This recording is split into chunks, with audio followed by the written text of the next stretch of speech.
ये चलचित्र और इसके सभी पात्र काल्पनिक है और इसकी किसी भी जीवित या मृत व्यक्ति से समानता केवल आकस्मिक है।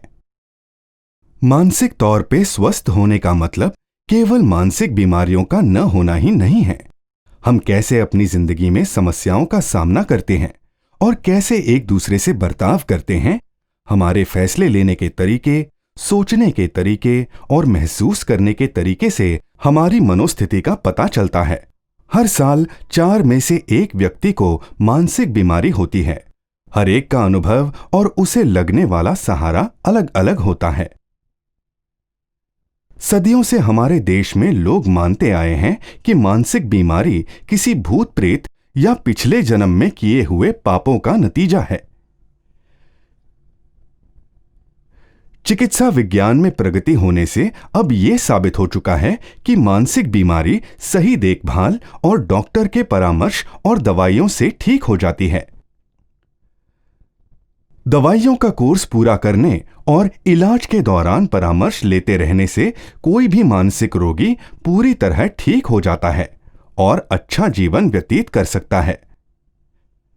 परिवार के लोग इस पूरे इलाज के दौरान बहुत ही महत्वपूर्ण भूमिका निभाते हैं। अगर वो रोगी का ध्यान रखते हैं और सही समय पर रोगी को दवाई देते हैं तो नतीजे और भी अच्छे होते हैं और रोगी जल्दी स्वास्थ्य लाभ कर सकते हैं। उदाहरण के लिए हम यहां 3 लोगों की कहानियां देखेंगे। चलो ईशा की बात करते हैं। वो एक 19 साल की लड़की है। अपना ज्यादातर समय वो घर पे ही बिताती है। उसका काम में मन नहीं लगता, उसे भूख भी नहीं लगती और बहुत कम खाती है। वो अपना ख्याल भी नहीं रखती और ज्यादातर समय मैली कुचैली सी रहती है। अगर वो किसी सामाजिक कार्यक्रमों में भी जाती है, जैसे कि शादी या पिकनिक, तो भी उदास ही रहती है। कभी कभी उसे आत्महत्या करने का भी ख्याल आता है। उसे देर रात तक नींद नहीं आती और बेचैनी होती है। इसे डिप्रेशन कहते हैं और ये किसी को भी हो सकता है, चाहे वो आदमी हो या औरत या फिर किसी भी उम्र का हो। उसके माता पिता उसकी इस स्थिति से परेशान हैं। वह उसे डॉक्टर के पास ले जाते हैं, जो उन्हें परामर्श देते हैं और ईशा को दवाइयां भी लिख देते हैं। 4 से 8 हफ्तों तक लगातार दवाइयां लेने से ईशा की हालत में सुधार दिखने लगता है। उसकी दवाइयां और इलाज 2-3 साल तक चलेंगी और फिर वो बिल्कुल ठीक हो जाएगी। इस दौरान डॉक्टर ने उसके माता पिता को सलाह दी है कि वो ईशा को दवाइयों का सेवन करने को प्रोत्साहित करते रहें। चलो अहमद का उदाहरण लेते हैं। वो 35 साल का है। वो कुछ काम धंधा नहीं करता और ज्यादातर समय घर पे ही रहता है। वो लोगों से मिलता जुलता भी नहीं है और अकेले रहना पसंद करता है।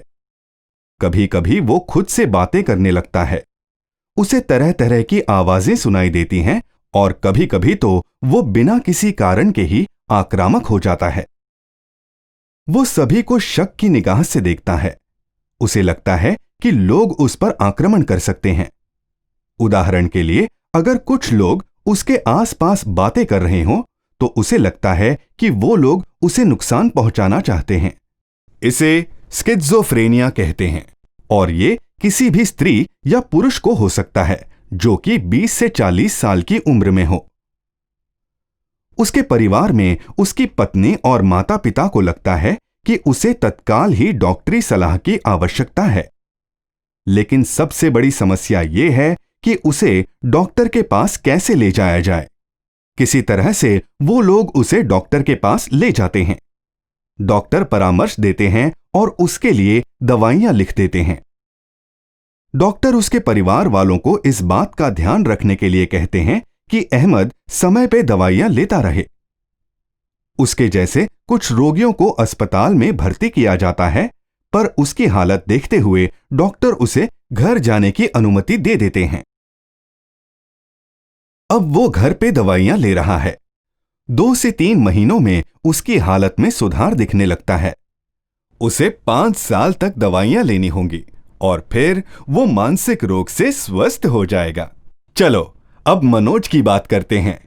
वो 25 साल का है और उसे अगोराफोबिया नाम की एक अजीब बीमारी है। इस बीमारी में रोगी को भीड़ में जाने से डर लगता है और ये बीमारी डिप्रेशन के साथ भी हो सकती है। वो ज्यादातर घर पे ही रहता है और भीड़ में जाने से डरता है। भीड़ में जाने पे उसे पसीना आने लगता है, उसके हाथ कांपने लगते हैं, चक्कर आने लगते हैं और यहां तक कि हाथ पांव सुन्न भी हो जाते हैं। कई बार उसे बहुत ज्यादा घबराहट भी होने लगती है। उसके परिवार वालों को लगता है कि उसे डॉक्टरी इलाज की जरूरत है। वो उसे डॉक्टर के पास ले जाते हैं जो उसे दवाइयां एवं परामर्श देते हैं। उसे 18 महीने दवाइयां लेनी होंगी और फिर वो बिल्कुल ठीक हो जाएगा। अब वो निश्चिंत है और अपनी दवाइयां समय पे लेता है। अभी जो हमने 3 उदाहरण देखे हैं उसमें कुछ चीजें महत्वपूर्ण हैं, जैसे मानसिक बीमारी किसी भी अन्य बीमारी की तरह है जो कि सही देखभाल और इलाज से ठीक हो जाती है। मानसिक बीमारियों का वैज्ञानिक तरीके से सही इलाज संभव है। वो किसी भूत प्रेत या पिछले जन्म के पाप का नतीजा नहीं है। डॉक्टर और परामर्शदाताओं की मदद से मानसिक रोगी पूरी तरह से ठीक हो सकता है और एक आम जीवन व्यतीत कर सकता है। परिवार वाले और देखभाल करने वाले जैसे कि रिश्तेदार या दोस्तों को मानसिक रोगी को प्रोत्साहित करना चाहिए और उसे समय पे दवाइयां लेते रहने की सलाह देनी चाहिए।